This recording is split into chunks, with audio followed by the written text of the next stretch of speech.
सतगुरुदेव की जय हो। बंदी छोड़ सतगुरु रामपाल जी भगवान की जय हो।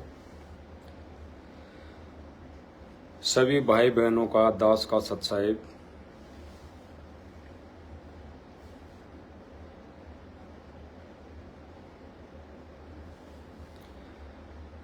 भाई और बहनों, परमात्मा की बहुत बड़ी रजा, दया, मेहर,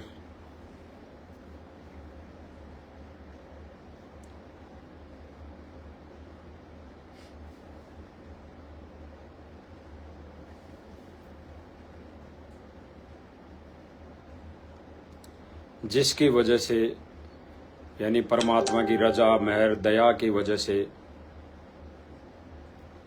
दया हुई, मेहर हुई, रजा हुई और फिर मालिक की प्रेरणा हुई, तो दास फिर लाइव के माध्यम से सभी भाई बहनों तक, सभी भाई बहनों से मालिक के ज्ञान चर्चा और कुछ एक बातें ऐसी होती हैं जो एक एक भाई बहन को फोन करके बता नहीं सकते,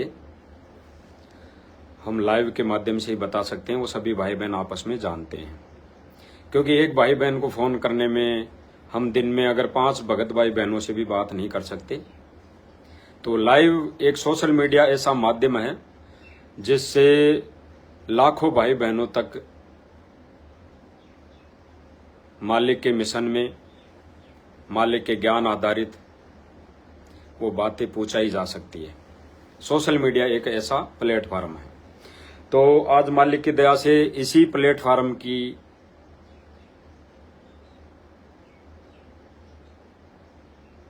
जो वजह है दी है, परमात्मा ने इसी प्लेटफार्म को दिया है, वो इसीलिए दिया है कि हम मालिक का गुणगान करें और कुछ बातें होती है जो भाई बहनों तक हम इसके माध्यम से पूछाए। तो भाई और बहनों, कुछ एक बातें ऐसी होती है जो मालिक की दया से दास पोस्ट करता है तो उनमें पूरी लिखी नहीं जाती है।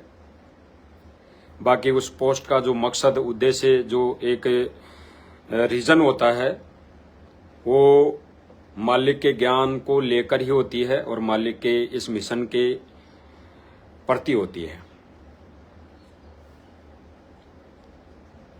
तो मालिक की दया से आज जो हम सभी भाई बहनों ने जो निर्णय करना है इस लाइव के माध्यम से, वो यही करना है कि हम सब भगत भाई, सभी जितनी भी संगत है परमात्मा की, वो आज वर्तमान समय में यही जानते हैं और आपस में यही कहते हैं कि हमारा गुरु भगवान जेल में बैठ के सबकी परीक्षा ले रहा है।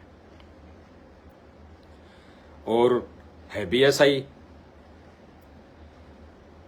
हम आपस में सभी भाई बहन, हमारी बुद्धि में एक ही चीज बैठी हुई है ज्ञान आधार से, कि वो हमारा परमात्मा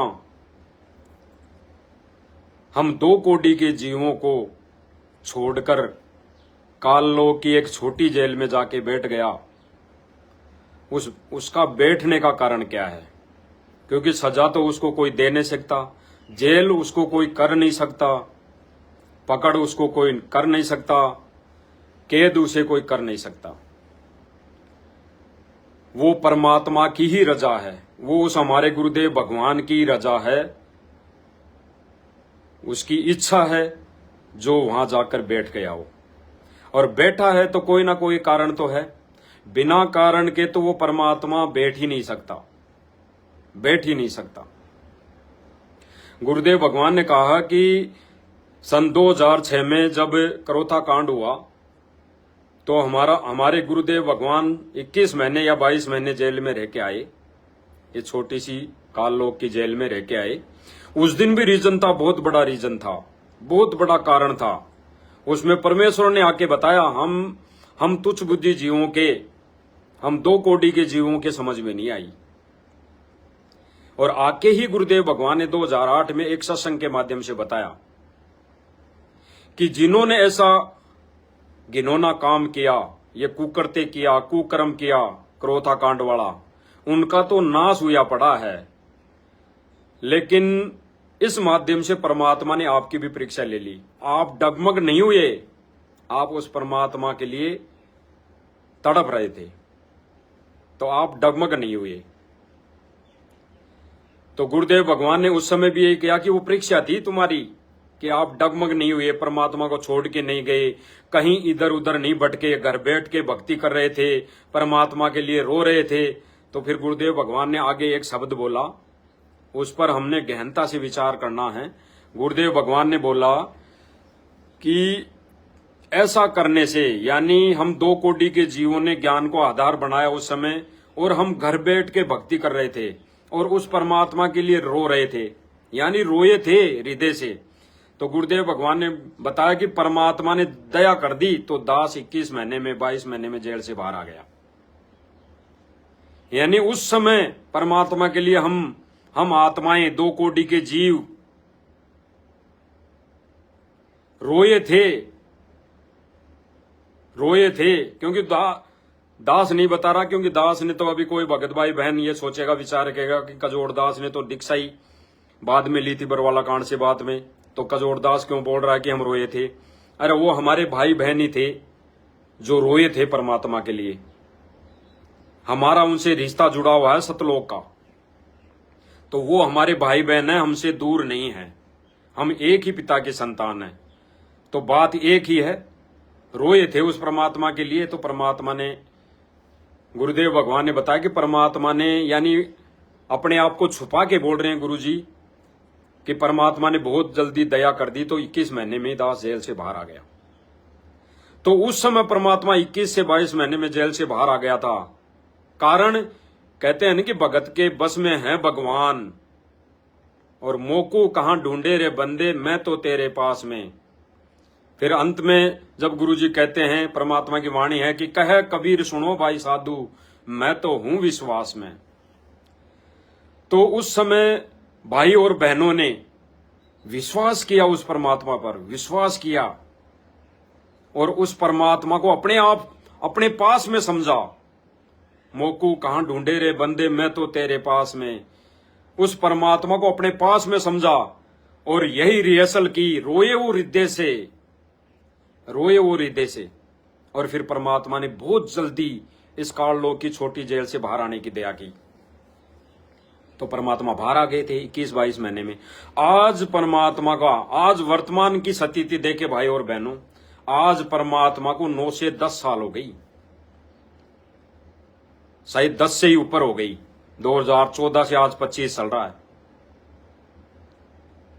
तो 10 साल तो कम से कम मान लो, आज परमात्मा को 10 साल हो गई।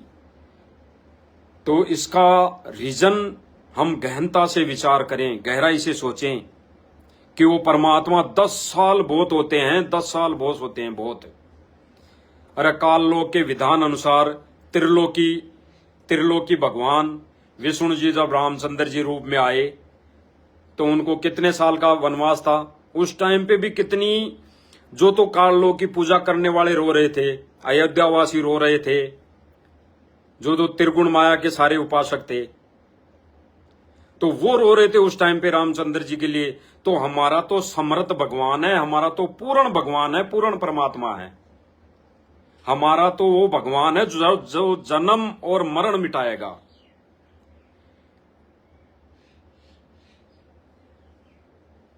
इस जन्म और मरण के बंधनों से मुक्त करवाएगा, वो हमारा समर्थ भगवान है। तो हम क्यों ना रोए उसके लिए। तो आज भाई और बहनों, विचार करने की बात है गहनता से कि आज उस परमात्मा को देरी क्यों लग रही है, पर वो परमात्मा बाहर आने में वो देर क्यों कर रहा है।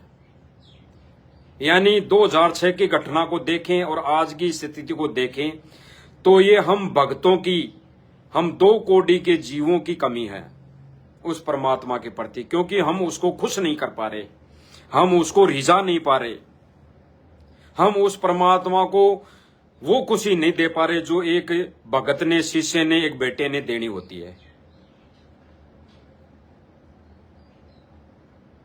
इसलिए वो परमात्मा देरी कर रहा है। और अब हम सब भाई बहन आपस में एक ही बात करते हैं, एक ही चर्चा करते हैं कि हमारा गुरुदेव भगवान जेल में बैठ के परीक्षा ले रहा है, परीक्षा ले रहा है, परीक्षा ले रहा है। तो भाई और बहनों, दास को जो मालिक की प्रेरणा हो रही है, वो दास आप सब भाई बहनों के सामने समक्ष इस सोशल मीडिया के माध्यम से शेयर कर रहा है कि जब हमारा वो गुरुदेव भगवान, हमारा बाप हमसे दूर होकर यानी एकांत में बैठकर मोला बैठा मोर से देखे यम की खेड़, ऐसा कुछ वाणी है, मोला बैठा मोर से देखे जम की खेड़, ऐसी कुछ वाणी है, दास को याद नहीं है। तो वो वहां बैठ के हमारी भिड़ंत देख रहा है काल के साथ। भिड़ंत कौन सी? ज्ञान आधार वाली, लड़ाई से नहीं, हाथ पैरों से नहीं, वो भिड़ंत नहीं, ज्ञान आधार से, आदि निभाव से वो वो मौला हमारा बाप वहां बैठ के हमें देख रहा है। और हम कहते हैं कि वो परमात्मा वहां बैठ के परीक्षा ले रहा है। तो भाई जब हमारा परमात्मा वहां बैठ के परीक्षा ले रहा है, तो भाई परीक्षा के समय गुरु के वचन पर चलना होता है, गुरु की कथनी यानी क्रिया पर नहीं। ये विधान है परमेश्वर का, ये गुरुदेव भगवान का, उस समर्थ परमात्मा का, उस सत्य पुरुष कबीर परमात्मा सतगुरु रामपाल जी भगवान का विधान है, अटल विधान है। जब वो परमात्मा परीक्षा लेता है तब गुरु की क्रिया पर नहीं, करनी पर नहीं, वचन पर चलना होता है। एक शिष्य का फर्ज बनता है कि वो वचन को फॉलो करे, गुरु आदेश को फॉलो करे। और गुरु की गैर मौजूदगी में और परीक्षा के समय गुरु वचन वही होता है जो सत्संग रूपी वचन है। गुरु वचन वही है हमारे लिए सत्संग रूपी वचन। तो इस परिस्थिति को देखते हुए जब दास मालिक की दया से कोई पोस्ट डालता है तो कई भाई बहनों की वो समझ में नहीं आती है पोस्ट, और कई भाई बहन मैसेज कमेंट करने लग जाते हैं। तो वो कहते हैं, कई बार कहते हैं, कमेंट में कहते हैं कि भाई जब गुरुजी परीक्षा लेते हैं और हजारों संदेशे कोर्ट से आ जाते हैं, यानी जेल से आ गए तो हम उन संदेशों पर, जेल से आई वीडियो पर, ऑडियो पर, मैसेज पर संदेह नहीं होना चाहिए। यानी गुरु की क्रिया पर अविश्वास नहीं होना चाहिए। बिल्कुल बात सही है। हमारे गुरुदेव भगवान ने भी एक सत्संग में बताया है कि भाई गुरु की प्रत्येक क्रिया पर अविश्वास नहीं होना चाहिए, गुरु की क्रिया पर अविश्वास नहीं होना चाहिए। लेकिन वो जो गुरु जी का वचन है ये वाला कि गुरु की क्रिया पर, किसी भी प्रकार की क्रिया पर अविश्वास नहीं होना चाहिए, वो कब हमारे ऊपर लागू है? जब हमारा गुरुदेव भगवान प्रत्यक्ष में हम नीचों के, यानी हम तुच्छ बुद्धि जीवों के, हम 2 कोटि के प्राणियों के समक्ष हो, सामने हो। वो वचन गुरुदेव भगवान का, वो वचन, वो आदेश तब हमारे ऊपर लागू है। आप और हम ही कहते हैं कि गुरुजी हमारा वहां जेल में बैठ के परीक्षा ले रहा है, तो परीक्षा के समय गुरु की क्रिया पर नहीं, वचन पर चलना पड़ता है एक शिष्य को, वचन पर। तो हमारे लिए वचन कौन सा? सत्संग रूपी वचन।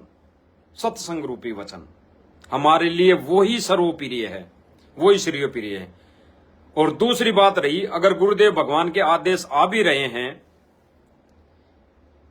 ऑडियो के माध्यम से, वीडियो के माध्यम से या लेटर के माध्यम से, तो हमने उसको ज्ञान से मेल कराना चाहिए, उस पर हमने बुद्धि और विवेक लगाना चाहिए।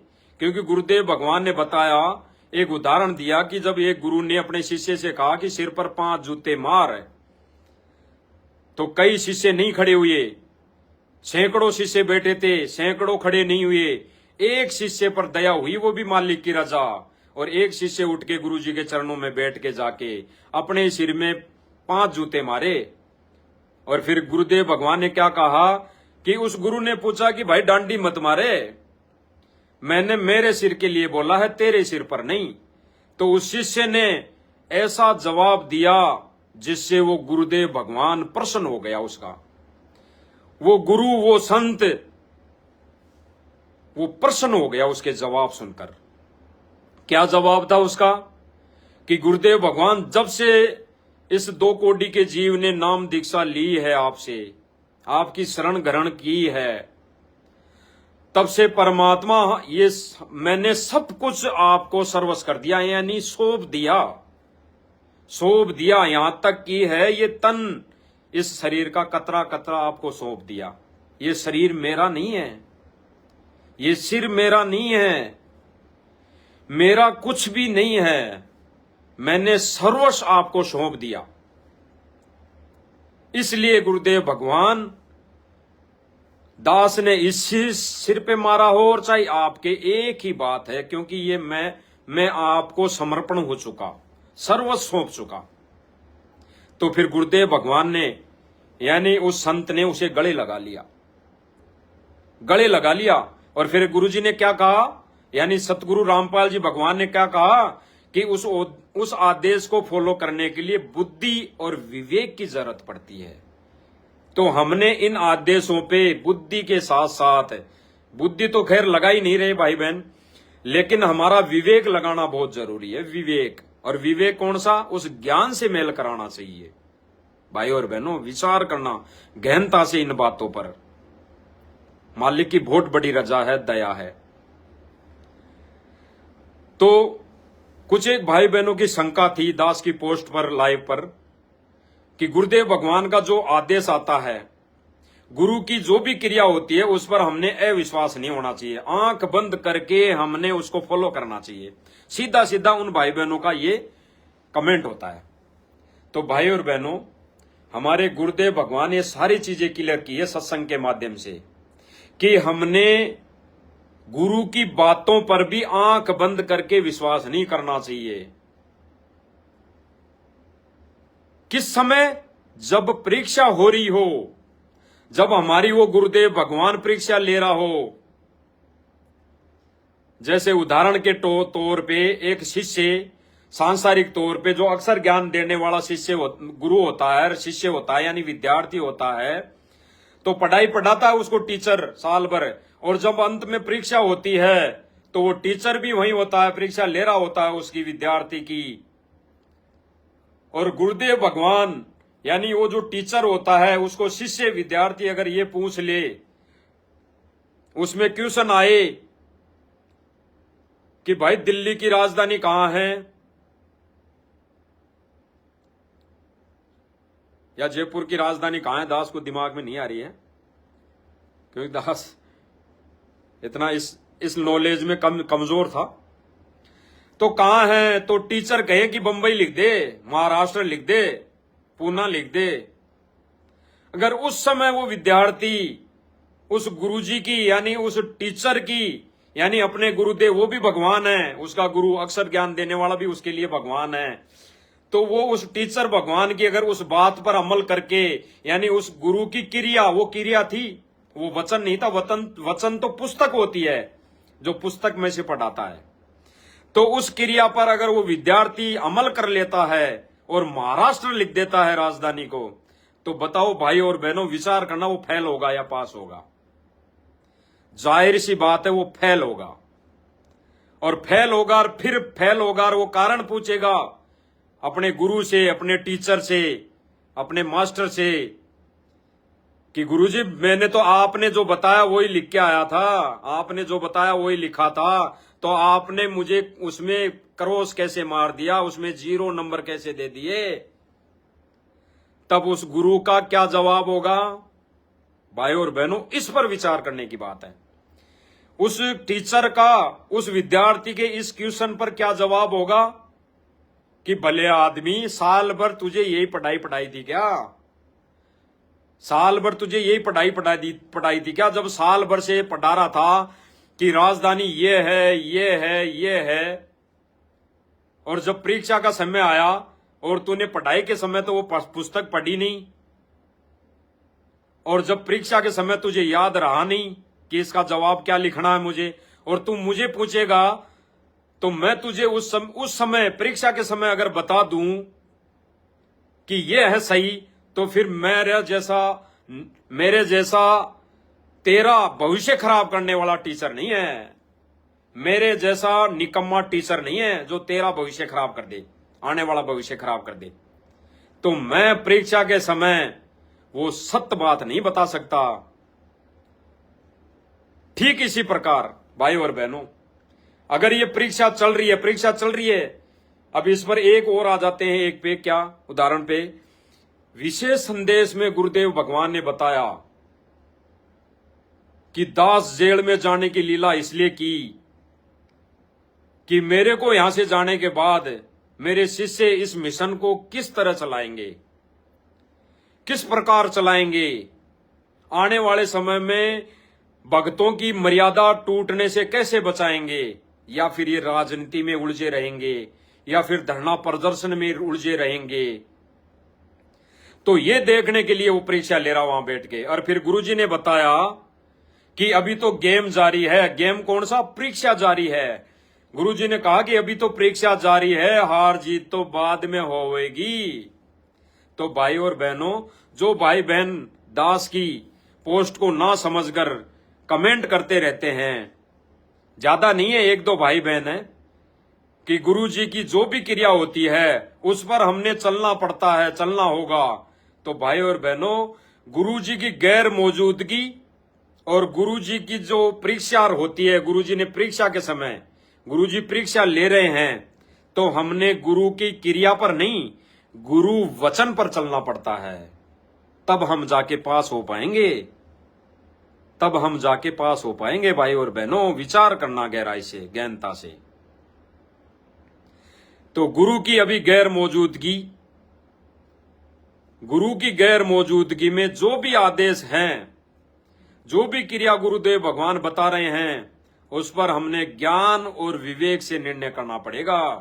क्योंकि हमारा गुरुदेव भगवान समक्ष नहीं है, सामने नहीं है। गुरुदेव भगवान जब सामने होता है तो लगभग 99% हमारे हित में आदेश देता है। ये गुरुदेव भगवान ने एक सत्संग में बताया कि गुरुजी का आदेश सर्वोपरि वो एक शिष्य के हित में होता है। तो जब गुरुदेव भगवान सामने होता है, तब वो 99% आदेश हमारे हित में होता है, हित में देता है, और 1% आदेश वो परमात्मा हमारी बीच बीच में झोल लेता है। हमारे ज्ञान की, हमारी बुद्धि का विवेक स्तर नापने के लिए वो ऐसा आदेश देता है।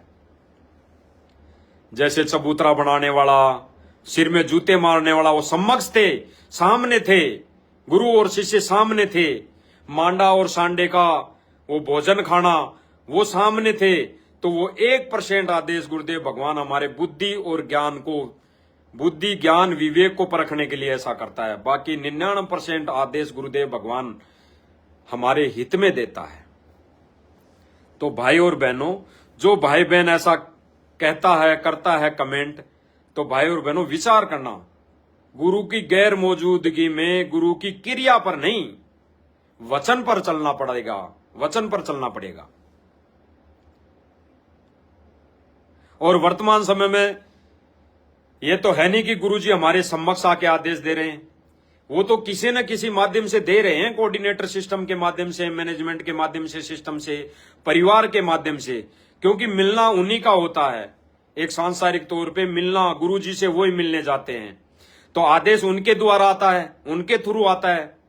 तो फिर हमारे तक जब भी आदेश आता है तो हमारा फर्ज बनता है, हमारा फर्ज बनता है कि हम उस पर अमल कैसे करें, उस पर विवेक कैसे लगाएं, हम सत्संग को आधार बनाएं, सत्संग, गुरुजी के सत्संग को आगे रखें पहले, कि गुरुजी ने कौन से सत्संग में ऐसा आदेश बताया था, ये क्रिया बताई है गुरुजी ने किस सत्संग में बताई थी, तो ये मेल खाती है या नहीं खाती है। तो जैसे कई भगत कहते हैं कि भाई गुरुदेव भगवान का है राजनीति, धरना प्रदर्शन करने का, तो गुरुदेव भगवान तो 2014 से पहले भी हर एक सत्संग में बोला कि हमने राजनीति नहीं करनी, हमने वोट तक नहीं देने। गुरुदेव भगवान ने तो कहा हमने वोट तक नहीं देने, अगर हमारे वोट देने से अगर जो चुना हुआ व्यक्ति गलतियां करता है तो रहस्य में पाप हमारे को भी लगेगा, रहस्य में पाप हमारे को भी लगेगा। और फिर गुरुदेव भगवान ने हमारे ऊपर एक बात छोड़ी, तो ये शंका भी मालिक की दया से दास अभी क्लियर कर देता है, नहीं तो बाद में भाई बहन कमेंट करेंगे। गुरुदेव भगवान ने बताया कि यहां की व्यवस्था बनाने के लिए राजा तो चुनना है। फिर वो बात गुरुदेव भगवान ने अपने ऊपर नहीं ली, हमारे भगवान ने अपने ऊपर नहीं ली। गुरुदेव भगवान ने तो पहले परमात्मा का विधान बता दिया, अपना विधान बता दिया कि हमने गंदी राजनीति में नहीं पड़ना, हमने वोट नहीं देना। मतलब राजनीति में नहीं पड़ना तो हमने वोट नहीं देना। अगर वोट दे रहे हैं तो भाई राजनीति भी तो कर रहे हैं, किसी के पक्ष में अगर वोट दे रहे हैं तो वो राजनीति हो गई। और फिर गुरुदेव भगवान ने हमारी बुद्धि और विवेक जांचने के लिए कहा कि यहां की व्यवस्था बनाने के लिए राजा तो चुनना है, लेकिन वो अपनी बुद्धि से विचार करके सही आदमी देखकर वोट देना, नहीं तो तुम्हारे दिए गए वोट से अगर वो राजा बनता है, गलतियां करता, तो रहस्यों में पाप लगेगा। तो यहां पे परमात्मा ने हमारे ऊपर छोड़ दी। तो ये तो हमने निर्णय करना है वोट देना है कि नहीं देना है, और देना है तो हमारे कर्म कैसे फूटेंगे, और नहीं देंगे तो हमारी मर्यादा कैसे बची रहेगी। तो ये तो हमने निर्णय करना होता है भाई और बहनों।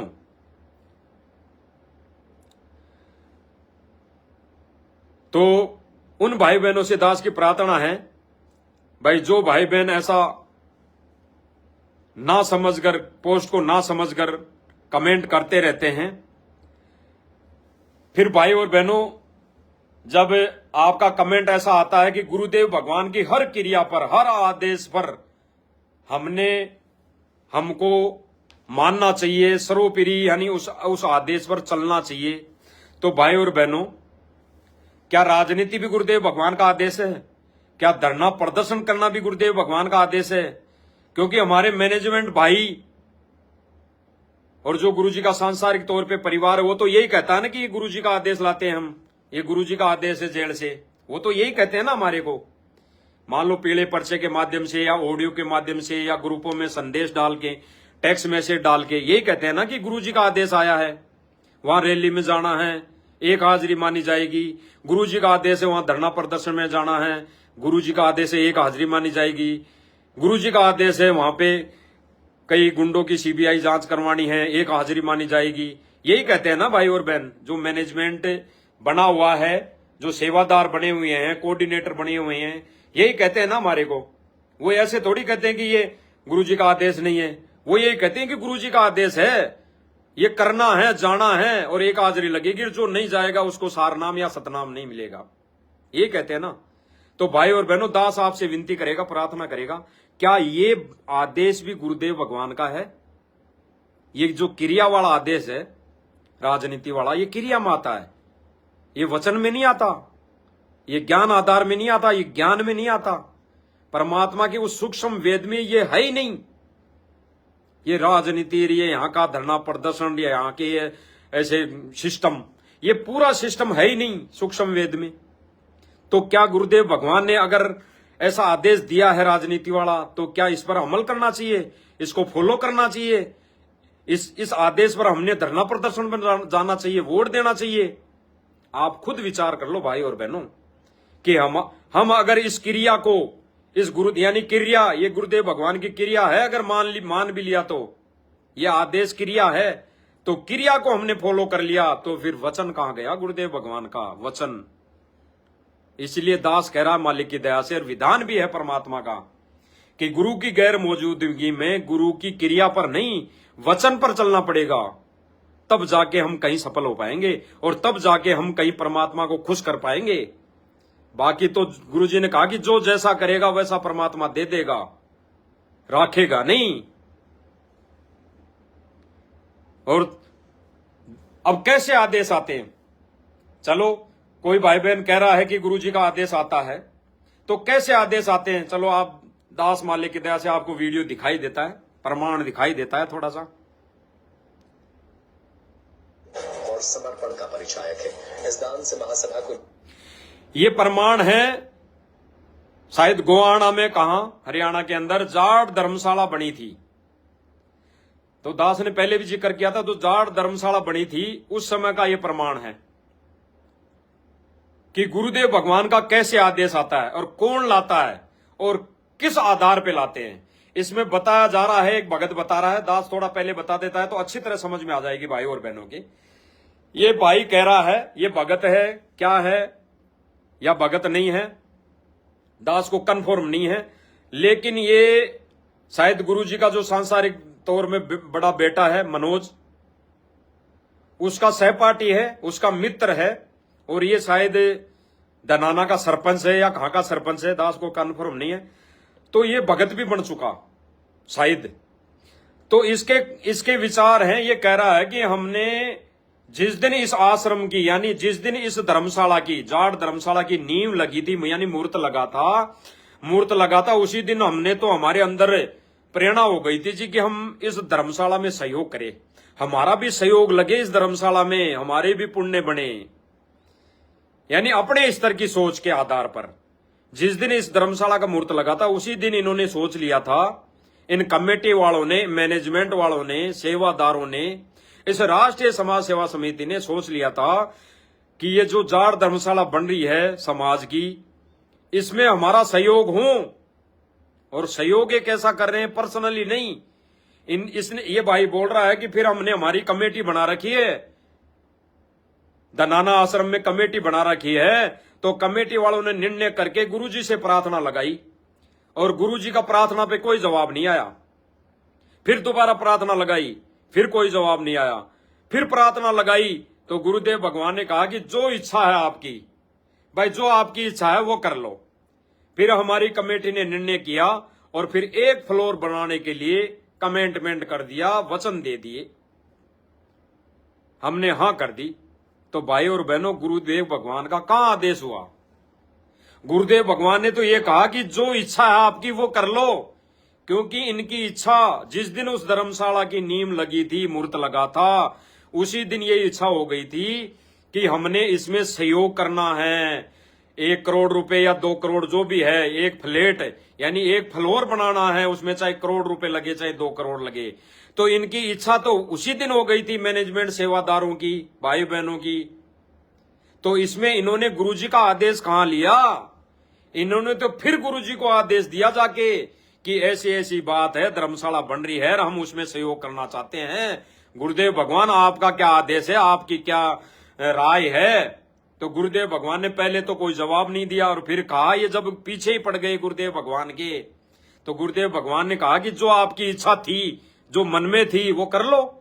तो इन्होंने जो इच्छा थी वो कर ली। अब सुनो भाई और बहनों, ये प्रमाण भवन के निर्माण में महत्वपूर्ण मदद मिलेगी। बहुत बढ़िया जी काम हो रहा है। ये बहुत सच्ची पूछो तो हमने जिस दिन नींव टकी ना उसी दिन हमारी सोच बदल गई थी, अब हम भी कुछ सहयोग कराएंगे जी। तो हमारी एक कमेटी बनी हुई है जी वहाँ आश्रम के अंदर जी। तो हमने गुरुजी से प्रार्थना करी, हम कोई भी काम करते हैं तो गुरुजी से प्रार्थना करके करते हैं। ठीक है। गुरुजी ने आदेश दिया कि जो तारा मन में वो कर दो। गुरुजी ने आदेश दिया कि जो तारा मन में वो कर दो। गुरुजी ने आदेश दिया कि जो तारा मन में वो कर दो। गुरुजी ने आदेश दिया कि जो तारा मन में वो कर दो। तो क्या मन में आइए, आप ही बताइए। मेरा एक बिल्डिंग बनाया उनकी, अच्छा फ्लोर एक बना दो जी, और ऐसी मटेरियल डालते हैं जी हम जी। आप कभी आश्रम में आगे देखिए धनाना धाम में। अच्छा, तो चलो बाद में तो इसकी वैसे ही बातें हैं, लेकिन जो मेन बात थी, मेन पॉइंट था, वो आ गया। पत्रकार भी ये पूछ रहा है कि फिर क्या मन में आई जी, यानी कह रहा है भाई कि गुरुजी से प्रार्थना लगाई तो गुरुजी ने बोला कि जो थारे मन में आवे वो कर लो। फिर पत्रकार पूछ रहा है कि फिर क्या मन में आई तुम्हारे? फिर कह रहा है भाई कि हमने कमेटी बना रखी है तो हमने निर्णय करा कि एक फ्लोर बना दो और बढ़िया से बढ़िया मेटेरियल लगाएंगे। तो भाई और बहन, ऐसे आदेश हैं गुरुदेव भगवान के। तो ऐसी क्रिया पर हम कैसे विश्वास कर लें, कैसे फॉलो करें ऐसी क्रिया को जो गुरुदेव भगवान अपनी गैर मौजूदगी में कोऑर्डिनेटर के माध्यम से, मैनेजमेंट के माध्यम से आदेश आ रहे हैं, दे रहे हैं या नहीं दे रहे हैं, वो परमात्मा की मौज है। लेकिन जो भी आदेश आ रहा है इस सिस्टम के माध्यम से आ रहा है, तो हम कैसे फॉलो कर लें, हम उसको कैसे मान लें? ये गुरुदेव भगवान की क्रिया में आता है, वचन में नहीं आता। और वचन तो गुरुदेव भगवान का सत्संग है, सूक्ष्म वेद है, और उस वचन में, सूक्ष्म वेद में, परमात्मा के विधान में कहीं नहीं लिखा हुआ कि गुरुदेव भगवान 2 तरह का आदेश देते हैं। और 2 तरह के देते भी हैं, तो फिर गुरुदेव भगवान ने बता दिया कि इस पर अमल करना, विवेक लगाना। ऐसा नहीं कि गुरुदेव भगवान के सिर पे जाके जूते मार दिए, कह दिया तो ये सिर में जूते मारने वाली बात है भाई और बहनों। गुरुदेव भगवान ने कह दिया कि आपके मन में आ गई, थारे मन में हो जो कर लो। और फिर गुरुदेव भगवान ने वहां एक फ्लोर देके 1 करोड़ रुपए देके जूते मार दिए। ये गुरुदेव भगवान के सिर पर जूते मारना ही है। विचार करना भाई और बहनों, गहराई से विचार करना। तो जाहिर सी बात है उन भाई बहनों की ये शंकाएं पूरी हो गई होंगी। अब दूसरा आदेश कैसे आ रहा है गुरुदेव भगवान का? अब आप कहते हो ना भाई बहन, कई भाई बहन कमेंट करते हैं कि गुरुदेव भगवान का जो भी आदेश हो मानना पड़ेगा, क्योंकि गुरुदेव भगवान कहते हैं कि भाई मैनेजमेंट जो है, कमेटी वाले हैं, मेरे से पूछे बगैर कोई भी काम नहीं करते। बिल्कुल ठीक बात है, पूछे बगैर कोई भी काम नहीं करते। मैनेजमेंट समिति वाले गुरु जी से पूछे बगैर कोई काम नहीं करते। बिल्कुल ठीक बात है। अभी सुनाया कि ये कैसे पूछते हैं गुरु जी से। पहले ये मन में करते हैं कि हमने ऐसा करना है, और फिर गुरु जी से ये फॉर्मेलिटी के लिए पूछने जाते हैं। और जाते हैं कि नहीं जाते हैं भाई और बहनों, क्या हमने देखा, आंखों देखा। अरे परमात्मा तो कहते हैं कि जब तक ना देखे निज नैना, तब तक ना माने गुरु के बहना। जब तक आंखों और कानों से देख सुन ना लो, तब तक हमारे गुरुदेव भगवान की बातों पर भी विश्वास नहीं करना चाहिए। क्योंकि कौन सी बात है? वही बात है जो हमारा अन्य कोई भाई बहन आके बताएं कि गुरुजी ने ऐसा बोला है करने के लिए, तो उस बात पे हमने आंखों नहीं देखा, हमने कानों नहीं सुना, तो हमने उस पर भी अमल नहीं करना चाहिए। ये गुरुदेव भगवान ने क्लियर कर दिया। जैसे रंका बंका की झोंपड़ी बनाई थी, और फिर रंका बंका ने स्वीकार नहीं की उस भविष्यवाणी को। वो उसके गुरुदेव भगवान की भविष्यवाणी थी, लेकिन स्वीकार नहीं की, क्योंकि उन्होंने दिखाई नहीं दिया। केवल भविष्यवाणी थी, केवल कानों सुनाई दिया। और रंका बंका ने सोचा कि गुरुदेव भगवान तो कहते हैं कि जब तक आंखों नहीं देख लो और कानों नहीं सुन लो, तब तक गुरु की बात पर भी विश्वास नहीं करना। तो रंका बंका ने यह निर्णय किया कि हम इस बात को, इस आकाशवाणी को फाइनल नहीं मानेंगे, हम गुरुदेव भगवान से पूछेंगे। फिर गुरुदेव भगवान ने जब जाके पूछा उनके गुरुजी से, उन्होंने पूछा तो रंका बंका से उनके गुरुजी ने कहा, वो परमात्मा ही थे उस समय भी, तो फिर कहा कि भाई वो आकाशवाणी मैंने ही की थी, वो तुम्हारे लिए झोंपड़ी बनाई है, तुम उसको स्वीकार करो। तो फिर रंका और बंका ने जब कानों सुन ली, आंखों देख लिया गुरुजी के सामने प्रत्यक्ष में, तब स्वीकार की थी। तो भाई और बहनों, ये आदेश जो ऐसे आते हैं वो हमने दास ये नहीं करा कि हमारे लिए वैलिड नहीं है, मान्य नहीं है, लेकिन जब आदेश आ रहा है तो हमारे लिए ज्ञान और विवेक जरूरी है इन पर। ऐसे ही आदेश आ रहे, जैसे अभी सुनाया दास ने मालिक की दया से, जो धर्मशाला के लिए, ये क्या क्या कह रहा है भाई कि पहले हमारे मन में आ गई थी, नींव लगी थी उसी दिन कि 1 फ्लोर का पैसा देंगे। फिर गुरुजी से कमेटी में तय करके प्रार्थना लगाई गई। फिर गुरुजी ने बोला कि भाई जो थारे मन में आओ वो कर लो।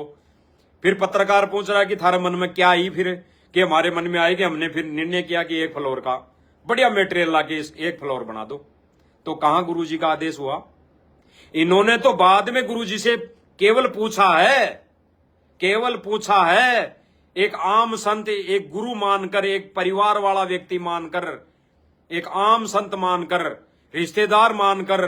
क्योंकि अधिकतर मैनेजमेंट जो है, 90% मैनेजमेंट जो बना हुआ है, वो अधिकतर मैन जो बड़े बड़े मैनेजमेंट वाले अधिकारी हैं, सारे गुरुजी के रिश्तेदार हैं सांसारिक तौर पे।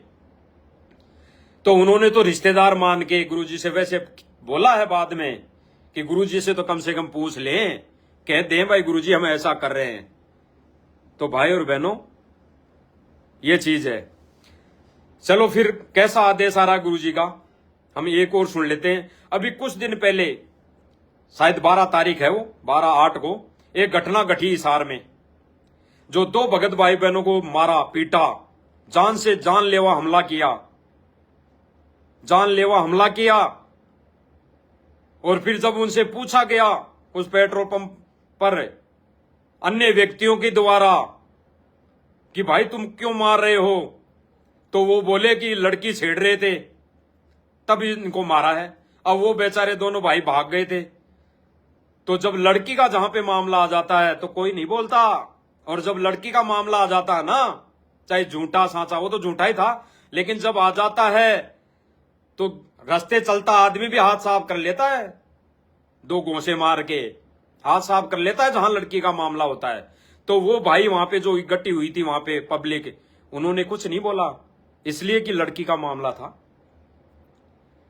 और फिर जब उनसे पूछा गया, जब कोर्ट में वो भाई खड़े हुए पुलिस वाले के सामने, तो बसंत सैनी क्या बोलता है वहां पे कि भाई तुझे तो गुरु जी का आदेश है जान से मारने का, तुमको तो गुरु जी का आदेश है जान से मारने का। तो वो कहां से आदेश आ गया हमने तो नहीं सुना भाई और बहनों, हम कैसे मान लें?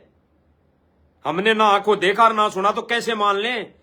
लेकिन उन्होंने तो संगत में क्या कर दिया भगत भाई बहनों के सामने कि गुरु जी का आदेश आ गया, उनको मार दो जान से। तो भाई और बहन भोले होते हैं, भगत भोले होते हैं, मान लेते हैं भाई ये वो ज्ञान तो लगाते नहीं, भाई गुरु जी का आदेश होगा ऐसा मारने का तो भाई मार लो। फिर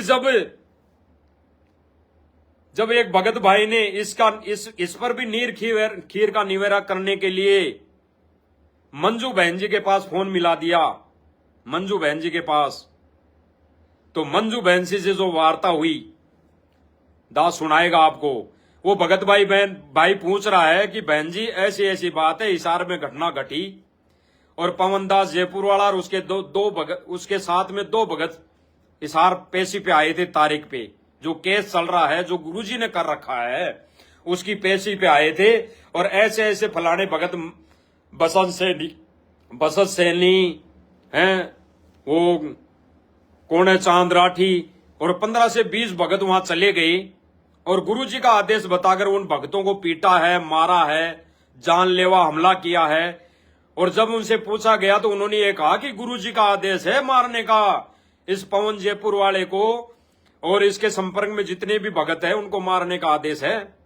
अब दास तो ये बात बोल रहा है इसलिए कि भाई और बहनों जब पवन दास को मारने का आदेश है तो भाई और बहनों जो भगत भाई बहन मर्यादा में रह के भक्ति कर रहे हैं तो उनको तो वो क्रिया भी नहीं सवारी होगी मैनेजमेंट वाले भाई बहनों को, तो जाहिर सी बात है सबको मारने का उन्होंने ठेका ले लिया होगा, सोच लिया होगा, तो भाई सबको मारने का आदेश है वो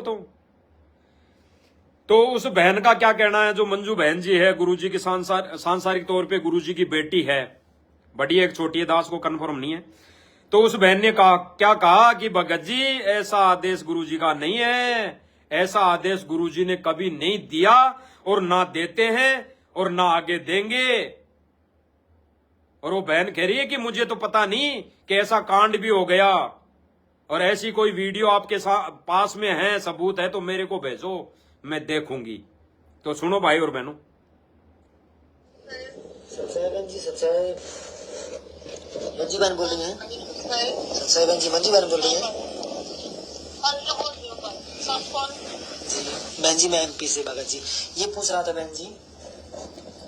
हेलो वो बहन जी अभी जो घटना हिसार में घटी है बहन जी, गुरुदेव का आदेश बता के बहन जी की गुरुदेव का आदेश आया है आपको जान से मारना है पवन दास के ऊपर।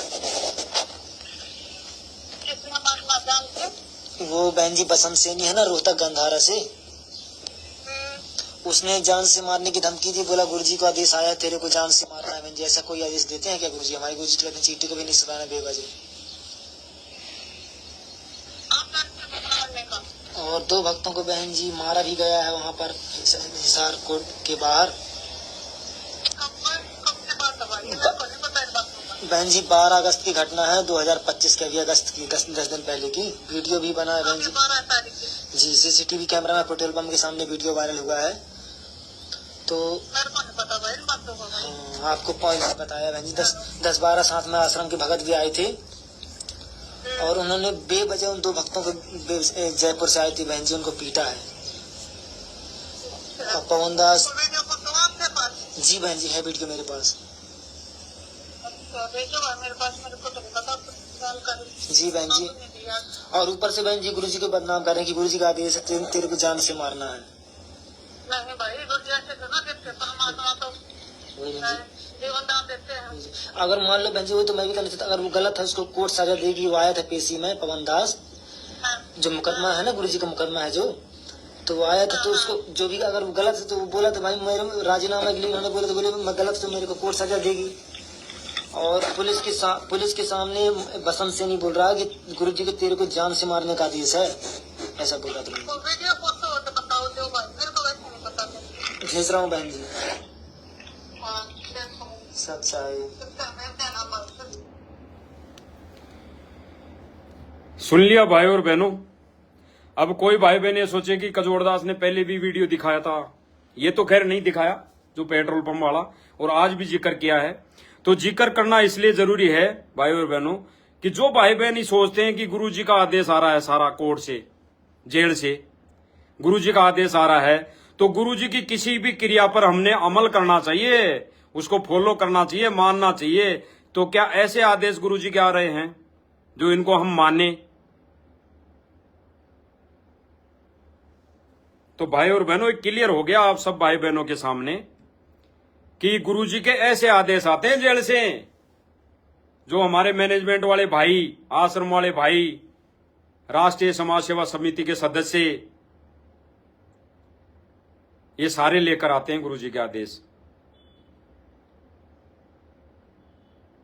अब इन्होंने ये आदेश भी कहा होगा कि गुरुजी हमारे को तो पवनदास जयपुर वाले को पीटने की मन में आ रही है, हमारी इच्छा है कि उसको पीट दें। तो फिर इन्होंने जाके बोला होगा कि गुरुजी क्या पवनदास को पीट दें? तो गुरुजी ने बोल दिया होगा भाई थारे मन में आई तो पीट लो भाई।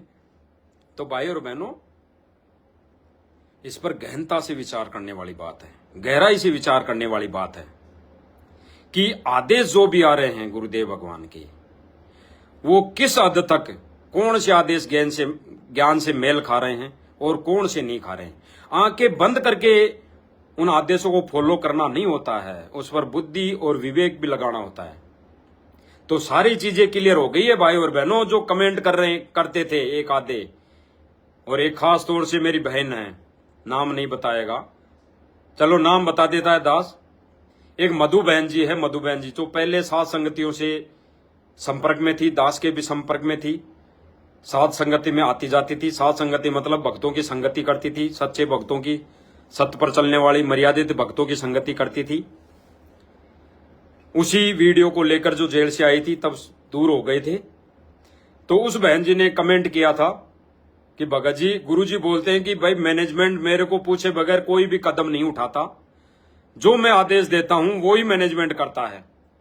तो बहन जी से दास बोलेगा कि बहन जी आप विचार कर लेना कि मैनेजमेंट को जो आदेश आ रहे हैं मैनेजमेंट के समक्ष, मैनेजमेंट के द्वारा, वो गुरुजी के कहां तक सत्य हैं। ये गुरुजी आदेश दे भी रहे हैं कि नहीं दे रहे हैं। एक वीडियो बोलने के बाद, एक वीडियो में गुरुजी ने बोल दिया कि जो भी मैनेजमेंट कर रहा है, मेरा ही बनाया हुआ है, जो भी कर रहा है सारा लेखा जोखा गुरुजी बोल रहे हैं कि मेरे पास है, और मेरे से पूछ के कर रहे हैं। तो पूछना कैसा है, अभी पूछे कैसे हैं? आपको दास ने सुना दिया जो धर्मशाला बनी, तो पहले ही इच्छा, इनकी पहले ही इच्छा थी गुरुजी से, तो बाद में परमिशन ली है। परमिशन कौन सी? गुरुजी को बता दिया और बस गुरुजी ने कह दिया भाई जो इच्छा हो कर लो। तो इसमें गुरुजी से पूछना नहीं होता। अरे हमारा बाप और हम हमारे बाप से कोई चीज पूछे जाकर कि हमने ये काम कैसे करना है, उसको पूछना होता है, उसको पूछना कहते हैं। और हम हमारे बाप से जाके बोले कि हमने वहां पे ऐसा करना है, वो कमरा बनाना है, पत्थर रोड़ी हमारी इच्छा है, तो वो बाप तो कहेगा बना ले अगर तेरी इच्छा तो ऐसे आदेश आ रहे हैं भाई और बहनों।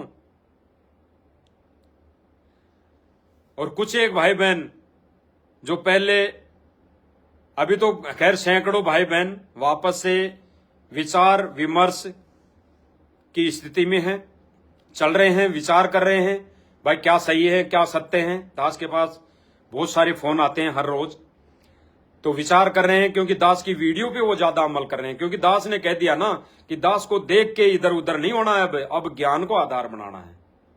नहीं आगे आने वाले समय में झोल आ गया तो फिर अपने आप को कोसोगे, दोषी अपने आप को मानोगे। अभी तो मान लो मुझ 2 कोटि के जीव से गलती हुई है, गलती हुई है तो उसकी वजह से अगर आप भ्रमित हुए हों, या और कोई किस कारण से भ्रमित हुए हों, या उधर से पवन भगत जी ने उस वीडियो पे जो शब्द बोले थे उनकी वजह से दास दूर हुआ था, उन शब्दों को लेके ही दास दूर हुआ था। भाई अगर ऐसे शब्द ना बोलकर, अगर इन शब्दों की जगह कोई दूसरे शब्दों को, दूसरे पॉइंटों को, दूसरे वाक्यों को लेकर अगर समझाया जाता तो ठीक था। तो उस समय भी जीव है, सब गलती तो बन जाती है। और दास के पास एक वीडियो भेजा था किसी भाई बहन ने, तो उसमें पवन दास जी उसके लिए माफी भी मांग रहे हैं कि उन बोले गए शब्दों पर दास माफी चाहता है, ऐसे शब्द नहीं बोलने चाहिए थे। तो जीव है 2 कोटि के, तो उसको लेके ही दास दूर हुआ था। तो भाई अब दास को फिर से समझ में आ गई। फिर से क्या समझ में आ गया? भाई ये तो सिस्टम, हालांकि समझ में तो पहले ही आ गया था तुरंत ही, लेकिन फिर भी कि अपने को क्या करना, जो भोगेगा, जो करेगा वो भोगेगा, यही दिमाग में थी। जैसे कई भाई बहनों के दिमाग में है कि मैनेजमेंट कर रहा तो वो भोगेगा, हैं अपना क्या। लेकिन उसके चक्कर में, मेरे चक्कर में 10 भाई बहन और गलती कर रहे हैं, मर्यादा तोड़ रहे हैं, तो फिर कौन भोगेगा? भाई मुझे भी दोष लगेगा और उनको भी लगेगा। तो क्यों ना कोई भाई बहन अगर समझदार हो, उसको समझ में आ रही हो, तो क्यों ना उनको बचा लिया जाए, क्यों ना उसको बताया जाए भाई ये गलती है, ये गलती ऐसा करोगे तो गलत है, मर्यादा टूटेगी। तो ये फर्ज बनता है। गुरुदेव भगवान ने हमारे को एक सत्संग में बोला भी है। तो कुछ एक भाई बहन कभी कहते हैं, जैसे हिसार वाली जो घटना थी उस पर दास जो सबूत इकट्ठे किए थे, उनके लिए उनका कहना था, मैसेज करते हैं, कमेंट करते हैं। एक सूरज भगत जी हैं पंजाब से, एक दर्शन भगत जी हैं मुरैना से। तो पंजाब वाले जो भगत जी हैं सूरज दास जी, उनका कहना है कि आप हिसार कब गए, समय क्या था, जो 17 तारीख थी उस पर आप गए थे, तो आप अपनी मोबाइल की लोकेशन भेजो, आप गए थे कि नहीं गए थे, हम नहीं मानते। उनका कहना ये। हाँ, तो उनका कहना सही इसलिए है कि उन्होंने आंखों नहीं देखा, आंखों नहीं देखा। भाई कानों ही सुना लेकिन आंखों नहीं देखा, तो वो नहीं मान रहे। लेकिन जो सबूत दिखाए, जो प्रमाण दिखाए, वो तो कहीं एआई से बने हुए नहीं दिखाए भाई और बहनों, वो तो सही दिखाए, प्रत्यक्ष प्रमाण दिखाए। और अगर ऐसी स्थिति है कि कजोड़दास गया था या नहीं गया था, तो भाई आप भी जा सकते हैं। आपको भी तो अधिकार है कि आप जाके भी छानबीन कर सकते हैं, जानकारी ले सकते हैं। और रही बात लोकेशन ट्रेस वाली, तो भाई करवा सकते हैं आप लोकेशन ट्रेस। अगर इतनी ही कमजोरी है बुद्धि और विवेक की कि हमें तो हर बात का प्रमाण चाहिए, हर बात का सबूत चाहिए, तो भाई और बहनों थोड़ा सा दास क्लियर और करेगा कि दास जब हिसार जाते हुए वीडियो बनाया, उस वीडियो में बोला गया कि मैं जा रहा हूं, पूछने वाला हूं। तो क्या भाई और बहनों, क्या विचार करना थोड़ा, दास वहां जाते हुए वीडियो बना के जा सकता है क्या लाइव आके? अगर वहां जाएगा तो वहां गए हुए भाई बहनों को जो 12 तारीख को मारा था, जानलेवा हमला किया था, तो अगर दास लाइव आके वहां जाता है तो क्या मैं बच पाता? क्या मैं बच पाता? तो वो दास ने बोला था भाई वहां अब पहुंचने वाला हूं, लेकिन उससे पहले सबूत जुटाए थे सारे, उसके बाद लाइव आया था दास। पहले सारे सबूत जुटाए थे दास ने मालिक की दया से, और फिर दास लाइव आया था। अगर दास पहले ये कह के जाता कि मैं हिसार जा रहा हूं, वहां पेट्रोल पंप पे जाऊंगा, सारे प्रमाण लाऊंगा, तो क्या वहां पे मैं बच पाता? वहां पे मेरी भी वही हालत हो जाती, क्योंकि वीडियो तो लाइव जो दास आ रहा सब देखते हैं भाई बहन, मैनेजमेंट वाले भाई बहन भी देखते हैं, जाता है वीडियो, तो क्या वो मुझे वहां पे देख पाते? वो छोड़ते नहीं भाई और बहनों। तो जो भाई बहन कह रहे हैं कि वीडियो वो लोकेशन भेजो, हम ऐसे नहीं मानेंगे। और जो दास ने जिक्र किया कि एक दो भगत भाई है साथ में, एक दो पुलिस वाले हैं साथ में, तो उनके नंबर दो, हम बात करेंगे। तो भाई और बहनों, ऐसा नहीं होता है, ऐसा नहीं होता है कि आपको उनके नंबर दिए जाएं। अरे विश्वास है तो करो, नहीं मत करो। वीडियो जो दिखाई उस पर तो विश्वास करो, वो वीडियो तो सही है। अगर आपके मन में अगर छोटी सी अगर कोई ईर्ष्यावश, कोई दास के प्रति ईर्ष्या है या कोई भेदभाव है या कुछ है, तो उसको लेकर अगर ऐसी वो मन में कोई आपके मन में कुछ आती है, तो भाई आप ले आ सकते हो प्रमाण, कोई ज्यादा दूर नहीं है, एक दिन में जाके आ सकता है आदमी, तो आप ले आओ। और आपका ये कहना कहां तक सही है? बिल्कुल सही नहीं है कि दो पुलिस वालों को आपके नंबर दिए जाएं, उन पुलिस वालों को आपको नंबर दिया जाए और आप उनसे पूछोगे। अरे वो तो जगत वाले हैं। और जो एक दो भाई बहनों का जिक्र किया, तो उनके नंबर क्यों दिए जाएं? आपको क्यों दिए जाए? अगर आपको लगता है कि दास झूठ बोल रहा है, वो वीडियो जो दिखाई वो सही नहीं, तो आप जाओ ना पेट्रोल पंप पे भाई, आप जाके भी ले सकते हो वहां पे सारी चीजें। फिर जो दो भाई हैं, दर्शन दास जी और सूरज दास जी, इन दोनों भाइयों के एक ही विचार है, दोनों भाइयों के एक ही विचार है। दर्शन दास जी कह रहे हैं कि आप हिसार जा रहे हो गाड़ी लेके, उस गाड़ी में आप अकेले ही बैठे हो, और जिनका जिक्र कर रहे हो वो नहीं बैठे उस गाड़ी में। कहां छुपा दिए क्या? सीट के नीचे घुसेड़ दिया क्या? उनका ये कमेंट था। तो उन भाइयों से दास कहेगा कि आप पहले उस लाइव को देख तो लेते कि वो गाड़ी चल रही है या खड़ी है, वो गाड़ी रनवे है या वो स्टॉप होके लाइव आ रहा है। दास ये तो देख लो उसको भाई और बहनों। जब स्टॉप है, दास लाइव आ रहा है और दास केवल उनका जिक्र कर रहा है, तो क्या वीडियो में दिखाएंगे उनको? विचार कर लो भाई और बहनों, थोड़ा विचार कर लो, विचार कर लो। और थोड़ी सी हमारी जो नादानी है, कमजोरी है किसी बात को लेकर, तो उनको भाई और बहनों हाथ जोड़ के विनम्र प्रार्थना है दर्शन दास जी से और सूरज दास जी से, आप दोनों से प्रत्यक्ष। बाकी दास ने तो पहले सार्वजनिक तौर पे सब भाई बहनों से गलती की क्षमायाचना कर ली है, मांग ली है। आज फिर से दास मालिक से बारंबार दंडवत क्षमायाचना। अगर दास की कुछ बातों से या कुछ पोस्टों से जो आपके समझ में नहीं आई, उनसे अगर आपको आत्मिक ठेस पहुंची है, तो भाई दर्शन दास जी से और सूरज प्रकाश जी से दास बारंबार माफी चाहेगा और प्रार्थना करेगा कि आप गहराई से विचार करना भाई और बहनों। जो आपने कमेंट किया है कि वीडियो भेजो, हैं लोकेशन भेजो, हैं उनके नंबर भेजो जो जो साथ में था, हैं आप गाड़ी में तो और क्यों नहीं बैठे हैं? तो विचार करना भाई और बहनों। चलती गाड़ी में लाइव नहीं, वो खड़ा होके लाइव है। और जब लाइव बता रहा है, दास केवल उनका नाम ले रहा है। दास ने बोला भी था भाई दास केवल नाम बताएगा और कौन कौन भाई बहन है उनका नाम नहीं बताएगा, केवल जिक्र करेगा। तो क्या लाइव में दिखाता? और अब आपको मोबाइल नंबर देना उचित है? विश्वास करना पड़ेगा, और विश्वास नहीं है तो फिर ये आपकी कमजोरी है भाई बहनों। वो वीडियो तो सत्य हैं, जो सबूत दिखाए, जो फोटो दिखाई, वो तो सत्य हैं, वो तो बिल्कुल सत्य हैं।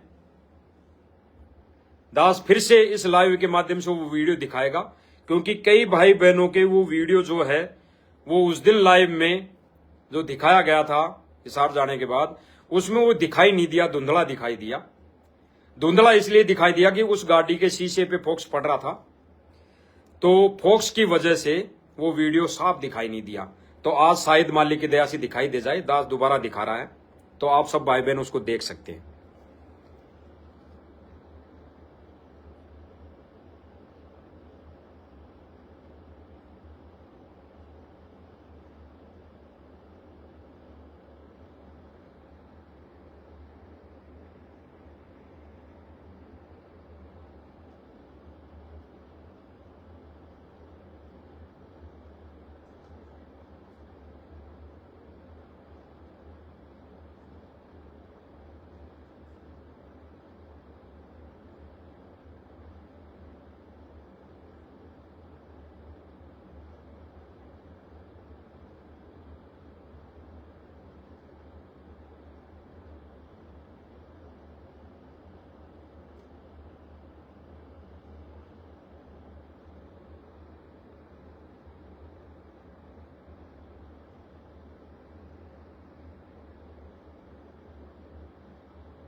तो भाई और बहनों, देखा आप सब भाई बहनों ने वीडियो, अब क्लियर आया होगा।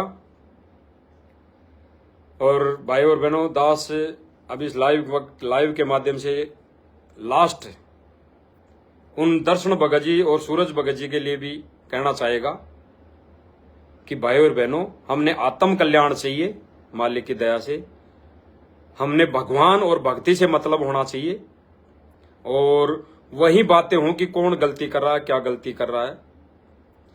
हो सकता है अब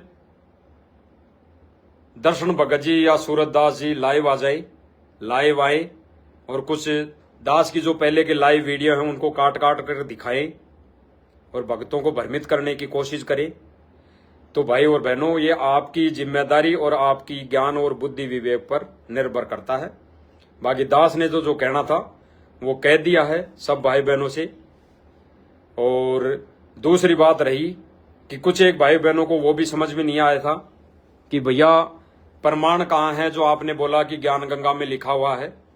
तो दास वो भी बता देता है कि ज्ञान गंगा पुस्तक पेज नंबर 149 पे लिखा हुआ है भाई और बहनों, जिसके लिए दर्शन भगत जी ने भी मुझे मैसेज डाला था कि उसका सबूत भेजो। तो दास ने उनको यही कमेंट लिखा था वापस कि भाई जी ज्ञान गंगा पुस्तक में है, आप पढ़ लो। दास ने ये सोचकर कहा था कि भाई और बहनों, हम किसी के दिए हुए सबूतों पर ये अमल करेंगे, हम नहीं पढ़ेंगे तो हमें कहां तक नीर खीर का निवेरा करने की वो बुद्धि आएगी। तो इस सोच के अनुसार दास ने कहा था कि ज्ञान गंगा पुस्तक में लिखा हुआ है, तो अगर दास ये कह देगा तो इस कारण से कम दर्शन भगत जी पढ़ तो लेंगे, क्योंकि अगर उन्होंने पढ़ा होता तो उनको पता होता ज्ञान गंगा पुस्तक में कि कहां लिखा हुआ है। उन्होंने लिखा था कि इसमें कहां लिखा हुआ है कि गुरुदेव भगवान की आरती उतारो। तो इसमें लिखा हुआ है भाई और बहनों, सारी चीजें लिखी हुई है इसमें कि बुद्धिवादी व्यक्ति उसकी उपेक्षा ना करे, यानी भ्रम में ना रहे, उसको छोटा व्यक्ति ना समझे, एक मानुष ना समझे, उसको एक तत्वदर्शी यानी सायरन समझकर, उसको तत्वदर्शी संत समझकर सिंहासन का मतलब ब्रैकेट में यहां पे दिया हुआ है कि आसन पर बैठा कर उसको आराध्य देव यानी अविनाशी परमात्मा जानकर, यानी उस गुरुदेव भगवान यानी तत्वदर्शी संत सतगुरु रामपाल जी भगवान को आराध्य देव मानकर सिंहासन पर बैठाकर आराध्य देव यानी अविनाशी परमात्मा, अविनाशी भगवान जानकर उसकी पूजा करें। तो भाई और बहनों, पूजा कैसे करेंगे, पूजा कैसे करनी है?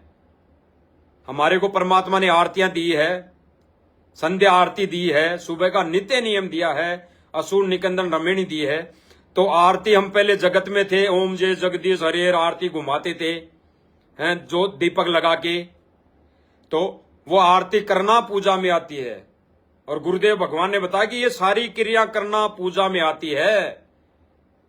फिर गुरुदेव भगवान ने एक सत्संग में बताया कि भले आदमी कोई तो मूर्ति पे अटक गया, उसी के भोग लगावें, उसी की पूजा करें, आरती उतारे, मूर्ति की आरती उतारे हैं, उसी के फूल चढ़ाएं, उसी को भोग लगाएं, उसी के आगे दंडवत करें।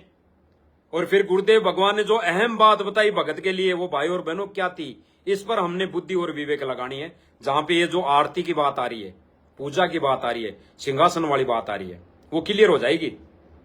गुरुदेव भगवान ने क्या कहा कि कोई तो मूर्ति पे अटक गया, उसी के भोग लगावे, उसी की आरती उतारे, यानी मूर्ति की आरती उतारने का जिक्र कर रहे हैं गुरुजी, उसी की आरती उतारे, उसी के भोग लगाएं हैं, उसी के दंडवत करें। फिर गुरुदेव भगवान ने बताया कि और नाम सही नहीं तो कहां से पूजा हो गई। तो हमारे पास तो सारी चीजें विधिवत उस परमात्मा के विधान अनुसार मौजूद है, दी हुई है गुरुदेव भगवान की। वो मूर्ति भी दी हुई है, दंडवत प्रणाम करने की विधि भी बताई गई है, बताई हुई है, आरती करने की विधि भी बताई हुई है, आरती करनी चाहिए, और मूर्ति भी दी हुई है, और भोग लगाने की विधि भी बताई हुई है गुरुदेव भगवान के द्वारा। और गुरुदेव भगवान ने बताया कि नाम भी सच्चा दिया गया है, जो उनके पास नहीं था, जो मूर्ति उपासक थे, जो मूर्ति पूजा करते हैं, वो सारी चीजें करते हैं, नाक भी रगड़ते हैं, आरती भी उतारते हैं, भंडारा भी करते हैं, यानी भोग भी लगाते हैं, लेकिन गुरुदेव भगवान ने क्या कहा कि नाम सही नहीं है, उनके पास नाम नहीं है, तो ये वो पूजा व्यर्थ है। तो हमारे को तो गुरुदेव ने नाम सही दे दिया, तो हम क्यों ना उस गुरुदेव भगवान को, वो संत जब तत्वदर्शी संत बन के आता है, अपने शरीर को हल्का करके तेज पुंज का शरीर धारण करता है, उस गुरुदेव भगवान को, यानी संत जब आता है उसको क्यों ना पूजे हम। वो संत आता है जब ना पूज के तो मार खा रहे हैं। और पूजा की विधि गुरुदेव भगवान ने सारी बताई दी। तो हमारे पास सच्चा नाम है, सही नाम है। तो भाई और बहनों, ये शंका भी आपकी क्लियर हो जानी चाहिए मालिक की दया से, कि हमने पूजा और गुरुदेव भगवान का सिंहासन घर में लगाना चाहिए। ये किसी की कही हुई बात नहीं है भगत जी, सब वो भाई बहनों से दास कहेगा, किसी की कही हुई बात नहीं है, होगी, लेकिन दास ने ज्ञान गंगा पुस्तक पढ़कर इस पर विवेक और विचार किया है गहनता से, तब जाके दास को गुरुदेव भगवान ने प्रेरणा की है। और जो भाई बहन कहते हैं, दास ने एक पोस्ट और डाली थी, लास्ट का पॉइंट है भाई और बहनों, क्योंकि ये दोबारा इन चीजों पे लाइव आना शायद नहीं हो, तो दास इसलिए बता रहा है। दास ने एक पोस्ट डाली थी कि गुरुदेव भगवान ने डीवीडी से आरतियां करने को कभी नहीं कहा। और कुछ एक भाई बहन बोल रहे थे कि प्रमाण कहां है इसका।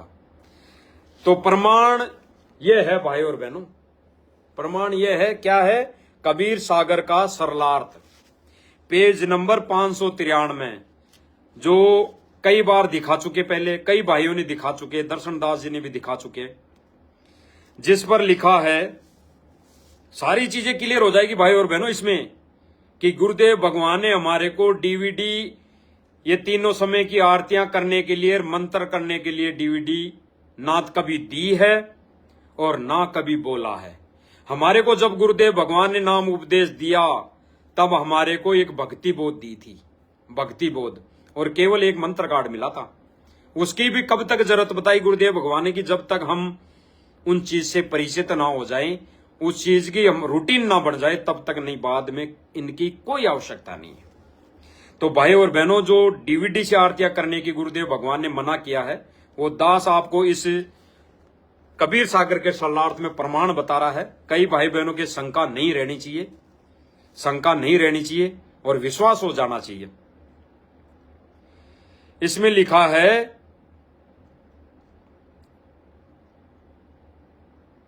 जो तीनों समय के नित्य कर्म दिए हुए हैं गुरु जी के द्वारा, और टाइम भी लिखा हुआ है।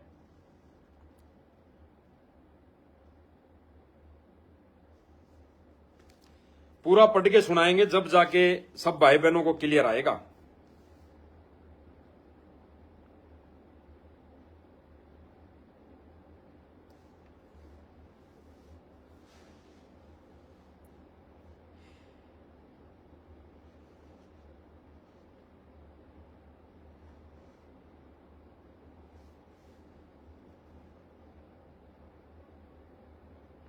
गुरुदेव भगवान ने कहा कि सुबह उठते ही मंगलाचरण करें और उपरोक्त शब्द पढ़ें। अब शब्द कौन सा लिखा है 552 पेज नंबर पे, कि समरत साहेब रतन उजागर, सत्य पुरुष मेरे सुख के सागर।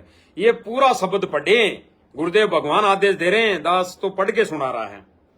फिर प्रथम मंत्र का 1, 2 या इससे अधिक बार सुमरण करें, जाप करें, और पूरे कर लें तो भी कोई दिक्कत नहीं। अगर सतनाम मिला है, यदि दिन में यदि सतनाम प्राप्ति नहीं है, तो प्रथम मंत्र का जाप करते रहें। दोपहर 12 बजे के पश्चात दिन में असूर निकंदन रमेणी करें। सुबह का नित्य नियम रात्रि के 12 बजे से सुविधा अनुसार दिन के 12 बजे तक कर सकते हैं। मंत्र का जाप भी कर सकते हैं। वैसे नित्य नियम यानी सुबह के नित्य नियम को सूर्य उदय से 1 घंटा पहले या बाद में किया जाता है। यदि आगे पीछे भी करना पड़े तो सम्मान लाभ मिलता है। जिसको सतनाम प्राप्त है वे दिन में सतनाम का जाप करें। जिनको सारनाम प्राप्त है वे दिन में सारनाम का जाप करें। यदि इच्छा है तो प्रथम मंत्र भी कर सकते हैं। सतनाम में सतनाम का लाभ भी मिलता है, सारनाम में सतनाम का लाभ भी मिलता है। इसलिए सारनाम मिलने के उपरांत सतनाम के जाप की कोई आवश्यकता नहीं रह जाती। यहाँ पे गुरुदेव ने लिखा है, बेशक लिखा हो, लेकिन हमने ये करते रहना चाहिए, करते रहना चाहिए। ये दास के विचार है भाई। हमने तो सारे कर्म, सारे नित्य के कर्म करते रहना चाहिए। इसी में हमारा बेड़ा पार हो सकता है।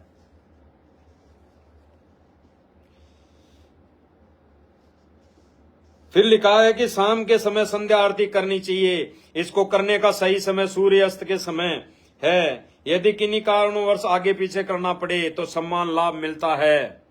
विशेष परिस्थिति में संध्या आरती सूर्य अस्त के 1 घंटा पहले तथा रात्रि के 12 बजे से पहले तक भी कर सकते हैं।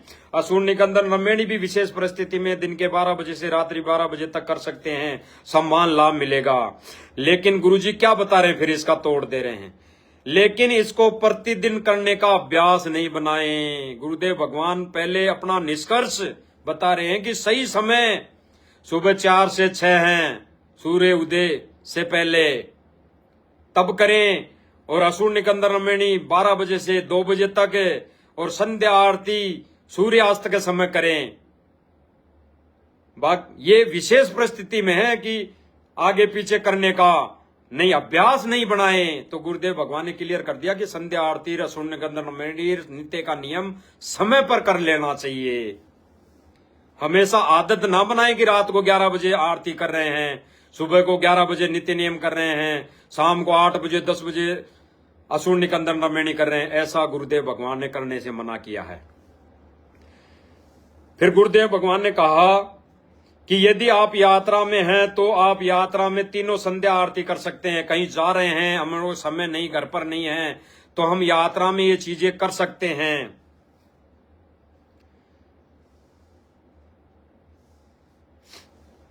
कर सकते हैं। यदि आप सुबह भ्रमण के लिए जाते हैं और आपको सुबह का नित्य कर्म याद है तो सैर करते करते भी कर सकते हैं। गुरुदेव भगवान ने स्पष्ट कर दिया भाई और बहनों। गुरुदेव भगवान क्या कह रहे हैं कि अगर यदि आप सुबह दौड़ पर जा रहे हैं, जॉगिंग करने के लिए जा रहे हैं, वैसे तो हमने इन चीजों से पीछा छुड़ाना है। ये हमारे दौड़ जॉगिंग है, हमारे किसी काम की नहीं। हमारे को तो भगवान की भक्ति ही लाभ देगी, हमारे कोई दौड़ काम नहीं देगी, जॉगिंग काम नहीं देगी। लेकिन फिर भी यहाँ पे गुरुदेव भगवान ने कुछ मोहलत दी है, वो ना समझे जब तक हमारे समझ में नहीं आती है तब तक की। तो गुरुदेव भगवान कह रहे हैं कि यदि आपको सुबह का नित्य कर्म याद है तो सैर करते करते भी कर सकते हैं। कुछ समझ में आई भाई और बहनों?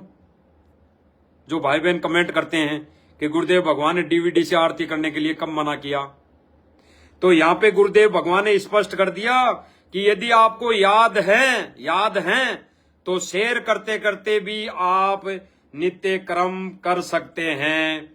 यहाँ पे गुरुदेव भगवान ने ये नहीं कहा कि आप डीवीडी से सुन सकते हैं, मोबाइल में लीड लगा के सुन सकते हैं, सैर करते करते, दौड़ करते करते, नहीं लिखा है भाई और बहनों।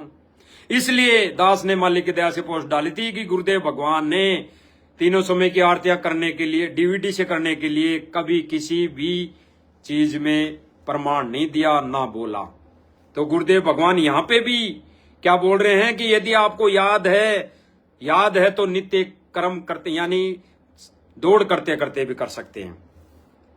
इसी प्रकार तीनों संध्या आप सैर करते करते भी कर सकते हैं। यानी गुरुदेव भगवान ने तीनों आरती, सुबह, दोपहर की संध्या आरती, सैर करते करते कर सकते हैं। कैसे? अगर याद है तो। यहाँ पे डीवीडी और मोबाइल्स का जिक्र नहीं है भाई और बहनों। यहाँ पे डीवीडी और मोबाइल का जिक्र नहीं है कि कान में लीड लगा लीड दौड़ रहे कर रहे हैं। बिल्कुल व्यर्थ बताया गुरुदेव भगवान ने। उसी में प्रमाण है कबीर सागर में और 593 पेज नंबर पे। फिर गुरुदेव भगवान ने तोड़ दी दिया इसका, कर सकते हैं। फिर गुरुदेव भगवान ने क्या लिखा, यदि याद है तो, पूर्ण विराम लगा दिया एक डंडा उसके आगे, यदि याद है तो गुरुदेव भगवान ने क्या क्लियर कर दिया कि यदि आपको याद है तो भ्रमण करते करते सैर करते करते भी आप कर सकते हैं, याद है तो, अन्यथा लीड लगा के डीवीडी चला के नहीं करनी है। फिर गुरुदेव भगवान कहते हैं कि यदि याद नहीं है तो भक्ति बोध पढ़ते हुए आप पार्क में बैठकर भी कर सकते हैं, कहीं सुरक्षित स्थान पर जहां दुर्घटना का कोई अंदेशा ना हो, भय ना हो, भक्ति बोध से चलते चलते भी कर सकते हैं। यहाँ पे गुरुदेव भगवान ने भक्ति बोध का जिक्र किया है। यहाँ पे मेमोरी कार्ड और लीड का या मोबाइल का उपयोग नहीं बताया है गुरुदेव भगवान ने। भाई और बहनों विचार करना, पढ़ लेना। दास आपको कबीर सागर का सरलार्थ बता रहा है और पेज नंबर है 593। फिर गुरुदेव भगवान ने तोड़ दे दिया, यदि आप घर पर हैं तो बैठ कर करें, संध्या आरती बैठ कर करें, यानी भक्ति बोध से ही करें, फिर भी लीड ना लगाएं। ये परमात्मा का विधान है तीनों समय की आरतियां करने का। तो भाई और बहनों ये प्रमाण है। अब यह जहां तक बैठ कर करने की बात आती है, इस पर कोई भाई बहन ये सवाल खड़ा कर दे, कमेंट करेगा कि फिर खड़े होके करने की क्यों बोलता है कोई भगत या पवन दास जयपुर वाला। अरे भाई और बहनों, दास तो पहले से खड़ा होकर आरती करता आ रहा है, पहले से ही, क्योंकि ये दास के अंदर की प्रेरणा है। क्योंकि हम पढ़ते हैं ना कि खड़ा रहूं आठों याम, यानी गुरुजी तो यहां कह रहे हैं कि भगत का फर्ज है कि वो भगत, अगर हम प्रार्थना कर रहे हैं कि खड़ा रहूं आठों याम दरबार में, गेट पर दरबारी बनकर खड़ा रहूं आठों याम, यानी आठों याम का मतलब 8 पैर, 8 पैर का मतलब 8 या 24 घंटे हो गए, तो यानी 24 घंटे खड़ा रहूं। तो अगर है हमारी समर्थता, है हमारे भाव, तो परमात्मा को रिझाने के लिए हम खड़े होकर आरती कर लिए तो कौन सा बुरा है, कौन सा बुरा हो जाएगा, कौन से पहाड़ टूट जाएगा। परमात्मा तो खुशी होगा, रुष्ट तो होगा नहीं। खुशी होगा कि देख मेरा शिष्य, मेरा भगत परमात्मा के लिए कितना कितना तड़प रहा है, परमात्मा को खुश करने के लिए क्या क्या नहीं कर रहा ये। अगर दिक्कत है तो बैठ के कर सकते हो, उसमें तो गुरुजी ने लिख भी दिया और इसमें किसी ने कोई दबाव भी नहीं दिया, बैठ के भी करो। दास भी किसी का समर्थन नहीं करा इस मामले में, भाई करनी है खड़े होके। अगर है समस्या तो बैठ के कर सकते हैं। अगर परमात्मा को रिझाना है तो सारे ही क्रियाकर्म करने पड़ेंगे भाई और बहनों। अगर हमने परमात्मा को सिंहासन दे दिया, हमने परमात्मा को सिंहासन दे दिया और हम उस परमात्मा के सामने आरती उतार रहे हैं, आरती कर रहे हैं, पूजा कर रहे हैं, तो हम बैठ के करेंगे या खड़े होके करेंगे। जगत में थे तब हम मंदिर में जाते थे तो हम वहां पे खड़े होके आरती गाते थे या बैठ के? खड़े होके करते थे। अभी भी आप देख लेना किसी भी मंदिर में, अगर इस जानकारी के लिए जा सकते हैं, सबूत के लिए जा सकते हैं मंदिर में कि हम जानकारी लेते हैं, देखा ऐसा होता है कि नहीं होता है, तो आप जाके देख सकते हैं। तो भाई और बहनों, उन भाई बहनों की शंका का और छोटी सोच का निवारण हो गया होगा मालिक की दया से। और फिर भी अगर वो भाई बहन दास जो पहले कभी लाइव आया है किसी भी पॉइंट को लेके 2022 के बाद या पहले, तो उनको काट काट के अगर वो भाई बहन कुछ एक भाई बहन अगर लाइव आते हैं और उनको दिखा दिखा के आपको, देखो पहले कजोड़दास ये बोल रहा था और अब देखो ये बोल रहा है, तो भाई और बहनों आपने निर्णय लेना है। पहले जो गई हो गया जो हो गया, अब तो संभाल लो, अब तो ठीक बन जाएं, अब तो परमात्मा को खुश करें, अब तो हम सच्चे भक्तों की यानी मर्यादित भक्तों की संगति करें। अब तो हम बचे उन भक्तों की संगति से जो कभी हमें राजनीति में ले जाते हैं, कभी आरक्षणवादियों में ले जाते हैं, कभी कोई धरना प्रदर्शन में ले जाते हैं गुरुजी का आदेश बताकर, कभी कोई सीबीआई गुंडों की सीबीआई जांच के लिए समर्थन में ले जाते हैं गुरुजी का आदेश बताकर, और फिर वहां ले जाकर कभी नारे लगवाते हैं, जय भवानी, जय करनी माता, जय और कुछ, जय कौन सा देवता, सबकी जय बुलवा देते हैं। बताओ मर्यादा टूटेगी या बचेगी? तो ऐसे भक्तों की संगति हमने क्यों करनी जो हमारी मर्यादाएं तोड़ाई? तो इतना इस 2 कोटि के जीव ने इतना इस लाइव के माध्यम से क्लियर करने के बाद भी अगर कोई भाई बहन लाइव आके कुछ पहले की वीडियो काट काट के बताते हैं, या फिर ऐसा कहते हैं कि कजोरदास से हमने पूछा था मैसेज करके, उसने कोई जवाब नहीं दिया, उसने उनके नंबर भी नहीं दिया पुलिस वालों के, और उन भक्तों के भी नंबर नहीं दिया, वो सबूत भी नहीं दिया, लोकेशन भी नहीं दिया हमारे को, प्रत्यक्ष प्रमाण भी नहीं दिया, और हमने कई बार मांग लिया और वो नहीं दिया, तो वो झूठा है, वो भ्रमित कर रहा है। अगर ऐसे करके आप फिर वीडियो बनाओगे तो भाई और बहनों, अब उस पर सब भाई बहनों ने अमल करना है कि ये कहां तक सत्य है, क्योंकि दास ने तो सही सही सारी चीजें बता दी हैं, और उन भाई बहनों के उन कमेंटों के जवाब भी इस लाइव के माध्यम से दे दिए हैं। अगर लाइव इतना बड़ा आना भी नहीं था मालिक की दया से आज, लेकिन हो ही गया। तो भाई और बहनों, दास की तो विनम्र प्रार्थना है, अब रह गई उसको बचा लो। फायदा हमारा और हमारा हित भी इसी में है, फायदा भी इसी में है, मोक्ष मार्ग में। बाकी तो जो जैसा करेगा, कई भाई बहन कहते हैं कि जो जैसा करेगा भोगेगा। तो भाई अगर कोई आदेश आता है और जिसके पास आता है, जैसे राजनीति का आदेश मैनेजमेंट भाइयों के पास आ गया, मान लो आपके कहीं अनुसार कि गुरुजी आदेश देते हैं, तो आ गया, तो भाई वो करें, हम संगत क्यों करें? और वो अगर संगत के लिए डाल रहे हैं कि ये गुरुजी का आदेश आया है और ऐसा करने से आपकी एक हाजिरी मानी जाएगी, तो उस पर हम अपना बुद्धि और विवेक तो लगा सकते हैं कि हमारे को कौन खड्डे में पटक देगा ले जाके, या कौन तिराएगा, कौन तो खड्डे में पटकेगा या कौन तिराएगा, हम ये तो निर्णय कर सकते हैं ज्ञान आधार से। या वैसे ही आंख बंद करके गुरुजी ने कह दिया कि ऐसा कर लो, गुरुजी तो कल कह देंगे भाई मीट खा लो, गुरुजी कह देंगे दारू पी लो, मेरा आदेश है, पीला पर्चा आ जाएगा, और बीड़ी पी ली तो कोई बात नहीं, माफी मांग लो। तो ये भक्ति मार्ग में नहीं चलता, ऐसा भक्ति मार्ग में नहीं चलता। गुरुजी का आदेश सर्वप्रिय है, बिल्कुल सर्वप्रिय है, लेकिन ज्ञान और विवेक उस पर जरूरी है, शिष्य का फर्ज है। तो भाई और बहनों, दास विनती फिर से यही करेगा कि समझो, संभलो, और अगर लगता है कि हमारे कदम बह गए थे, हम भटक गए थे, बह गए थे, कोई भी कारण बनाओ, दास दोबारा उस कारण को दोहराएगा नहीं, लेकिन कोई भी कारण बनाओ, किसी भी कारण से हम भटक गए थे, तो हमारी जो आत्मिक शांति मिले, जो हम भक्ति क्रिया जैसे परमात्मा को रिझा सकें, पूजा कर सकें हमारे को इस गुरुदेव भगवान की संत रूप में आए हुए की, तो वैसा हम करें, तब जाके हमारी आत्मिक जो बैटरी है, आत्मिक शांति है, वो मिल सकती है। तो भाई और बहनों, दास का फिर से हाथ जोड़ के विनती प्रार्थना, अगर फिर भी उन भाई बहनों के कोई अंदर शंका है, राग द्वेष है, और इसको चलते अगर वो फिर भी लाइव आके कुछ कहते हैं, कुछ करते हैं, तो भाई दास उनको मना नहीं करेगा, आओ बेशक, लेकिन आपके सभी सवालों के जवाब इस लाइव के माध्यम से परमात्मा ने दिलवा दिया है, और आगे का निर्णय आप एक दो, यह ज्यादा नहीं है, 1-2 भाई बहन है, तो आप पर छोड़ दिया है भाई और बहनों।